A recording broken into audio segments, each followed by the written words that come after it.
Hello YouTube, Wadres here. Today I am running the Tier 9 US CV Essex, and I am going to run you quickly through my commander's skills. I am running Aircraft Servicing Expert, Dogfighting Expert, Torpedo Armament Expertise, Emergency Takeoff, Air Supremacy, and Torpedo Acceleration. I am running my Essex with AP dive bombers, something that is going to come quite in handy later on in this match.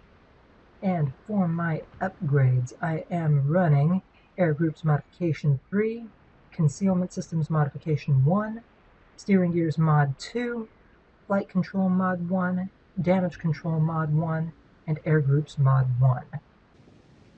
Now, while this battle's kind of getting going, anybody who knows CVs know that CV matches can just take a little bit to kind of start moving anywhere, just because you gotta wait for your planes to take off and then get to target. I'm gonna say that I have a few opinions on where things are going with CVs right at the moment. And anybody who's been paying attention to any of the wargaming feeds knows that wargaming has been talking about making some pretty dramatic changes to aircraft carrier gameplay sometime this year. And one of the things that I honestly think is that CV gameplay really doesn't need to be touched up all that much. If anything, what I think CVs really need, especially the US CVs, is to kind of be brought back to where they were a year ago. Just because it seems like lately they have been nerfed so far into the ground that they really don't make as much of a difference in anything as they used to. In fact, as far as I'm concerned, at least in co-op, a lot of times when I see a CV in match, it's basically one ship that I can look at as being virtually useless on the map, especially when we're talking higher tier matches. Because the sheer amount of anti-air that is being put up against these ships is so much that they really have nothing that they can do short of going directly after the enemy aircraft carrier and maybe even spotting out targets.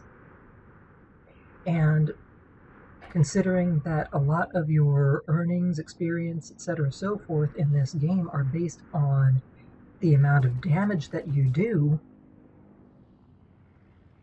CVs really just start suffering very heavily because the damage that they can do is so dramatically reduced of late.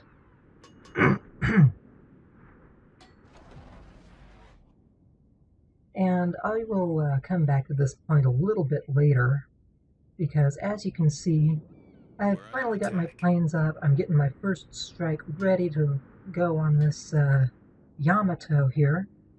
And I'm just kind of looking at the map and realizing that we're only a few minutes in and shit's already kind of hitting the fan. We just lost one cruiser, we've lost both of our destroyers, and before long we're going to lose another ship. And granted, all four of these ships that we've lost so far are bots. They're really not consequential in the grand scheme of things. Now, granted, I wish we had lost them at least through suicide rammings, if nothing else, because that would have at least done something to help out, but, well, it's co-op and shit happens. Sometimes I think it can even be said more regularly of co-op that shit happens than in random matches. Just because of bots more than anything else. Now, at this point, I'm looking at the 7 enemy ships that are left and saying, okay, I gotta start doing some damage here. I gotta start doing my fair share. Because we've got Nataga moving in on our cap circle. We've got a destroyer, which is on low health, moving in on the cap circle as well. And just a couple of other heavier ships, which I really don't want to get too close to me either. And, well, let's just say from here on, things get really, really, really interesting.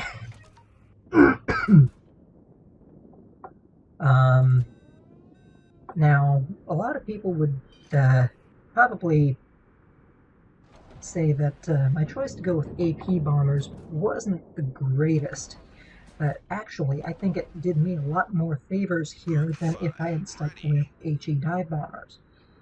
Granted, I'm giving up damage over time with fires on target, but what I'm making up for is very accurate bomb drops relative to what would be done with HE dive bombers, and there's the potential that I can actually citadel a couple of these battleships that are starting to get a little too close for comfort. And my friendlies really just aren't really able to do much to them for whatever reason. They've got other things going on, or just damage output isn't too great. I mean, I know RNG is a thing, and, well, I guess RNG wasn't being kind to them today either. Now, here is the first of many surprises for me for this match, and initially I line up on this Atago, and I was hoping to knock it out pretty substantially, but I only get 3 hits. Now, the Citadel there caught me by surprise at first, but then I get the destroyed ship icon, and as you can see, I just kind of backtrack to see, wait, what happened? And I realized that my torpedoes, initially aimed at that Atago, actually caught the destroyer, which wasn't even the target at that point. So, 2 surprises between the Citadel and the destroyer killed, and that's really just kind of starting off my battle here. Now, the nice thing is, a lot of this is close quarters, so I can get my planes off and on target relatively quickly. That being said, anybody who's watching will notice that my fighters are basically just kind of floating around forgotten. And I will apologize rather profusely to my teammates that I was very much in panic mode with this Atago coming up my ass, and 2 battleships that were also just really starting to get just a little bit too close for comfort. Now, I will say thank you to the friendly Atago here for getting in hits on the enemy Atago. That probably saved my ass there.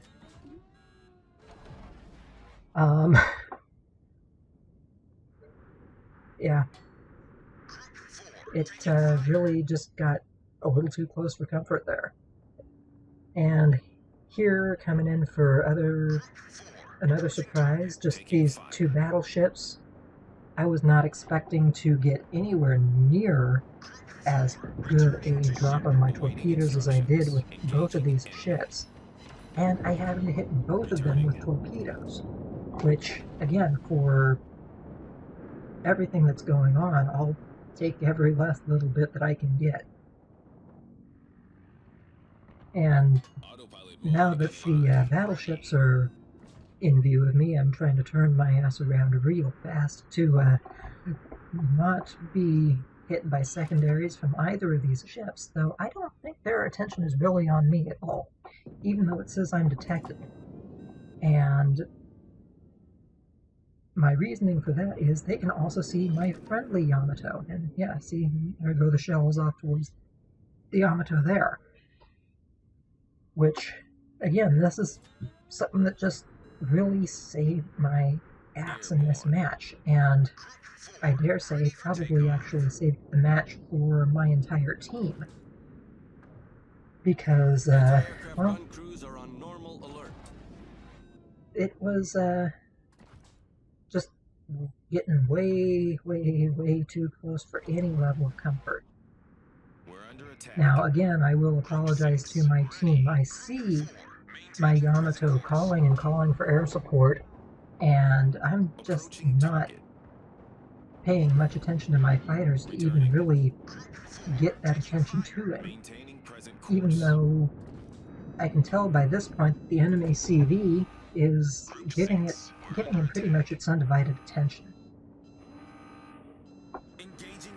But I figure it's either help him out and lose track of what's going on with these two battleships, or worry about these two battleships and potentially lose a teammate. And I'm sorry to say that I kind of had to focus on the two battleships because they were the single greatest threat. The CV, honestly, was not even a concern in my mind until it was just down to the Grosser Kurfürst, which, well, I tried to help, but it turns out that my trying to intervene against the enemy CV, while it may have been too little too late, was not entirely necessary. Because before too long here, my friendly is going to take a rather devastating strike from the Kurfürst and go down. I do wish that I had gotten to the enemy Kurfürst before that had happened, but my planes just weren't loading anywhere near fast enough, and I just couldn't get there in time to save him. Maintaining present course. Group 6 taking fire. Approaching target. Autopilot mode disabled. Group 6. Anyway, coming back to other things now, the Kurfürst is almost dead, and it's going to be a little bit before there's really any level of excitement elsewhere, because now it's just me and the enemy CV. So I'm going to come back to my point on aircraft carrier economics just a little bit, or aircraft carrier gameplay in general just a little bit, and what I do specifically want to talk about is aircraft carrier economy in-game. Now, granted, I am a primarily co-op player. I do not get into random battles to earn massive amounts of credits or high levels of experience compared to other players. That being said, I have had numerous battles in aircraft carriers where my earnings for even just a reasonable battle, say 60,000 damage at tier 10 or 60,000 damage at tier 6 or 70,000 damage at other tiers, where other ships can earn more than enough to break even and even make some pretty decent credit earnings. But in a CV, I have seen the experience gains just be very highly lackluster. They earn so little experience points, so little credit income, even for doing the same amount of damage as lower earning ships on the team, that it's almost not worth playing them at all. And, well, I can say that I have fallen into that pit a little bit just because, again, the CV economy is so bad that I have free EXP'd my way all the way up through the last 3 tiers of the U.S. aircraft carrier line. My Essex was bought with free EXP. Before that, my Lexington was bought with free EXP. Even for my Japanese line, the Shokaku, the Hiryu, those ships I have bought in-game with free experience points that I have farmed in my USS Missouri, just because I got tired of only earning 600 experience points for tier 7 or even tier 8 matches in a CV, when I knew that with other ships I could earn substantially more and make substantially faster progress in the tech lines.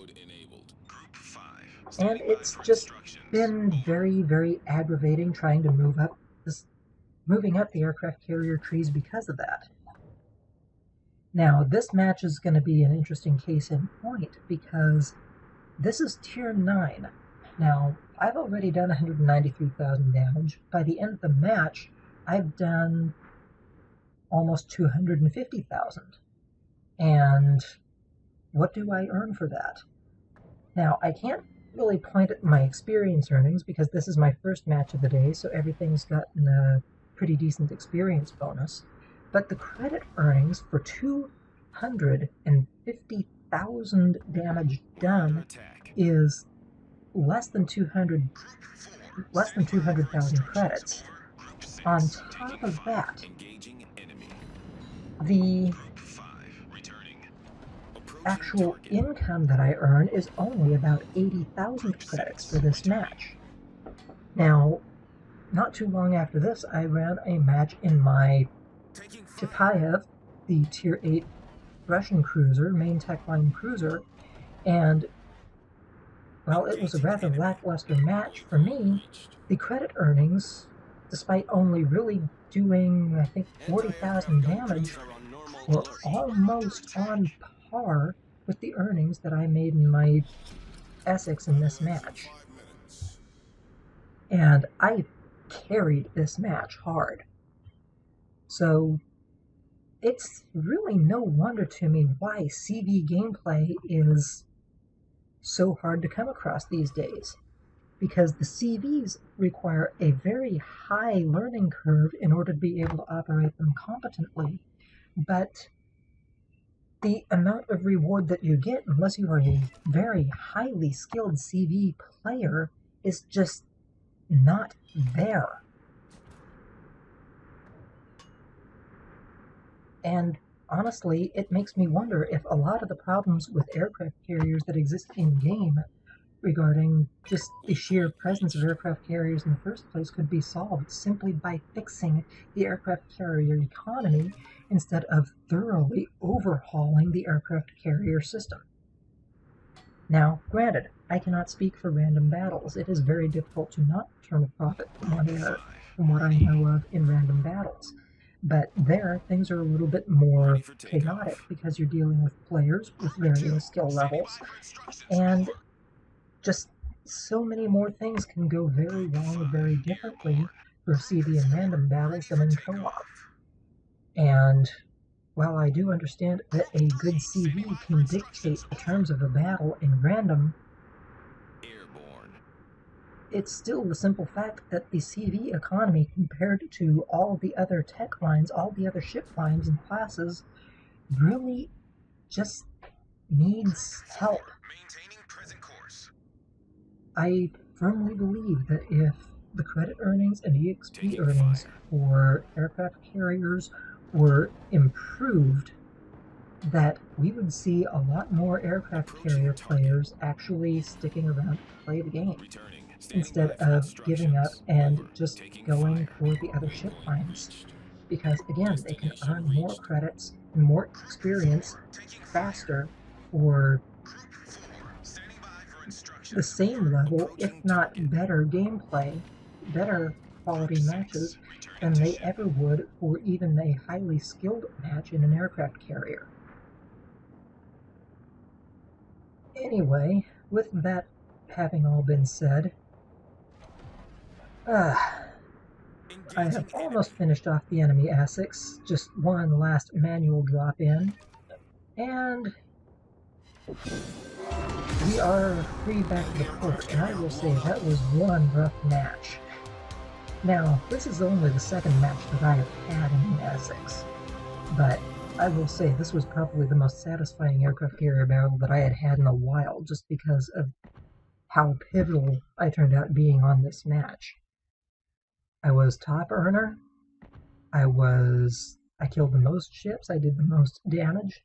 I mean, look at the sheer amount of damage that I did to that Yamato. That was a ship that was untouched by damn near anything else. But again, just 180,000 credits earned for this match. I feel that could have been substantially better. On that note, you all have a good night, and I will talk to you all next time.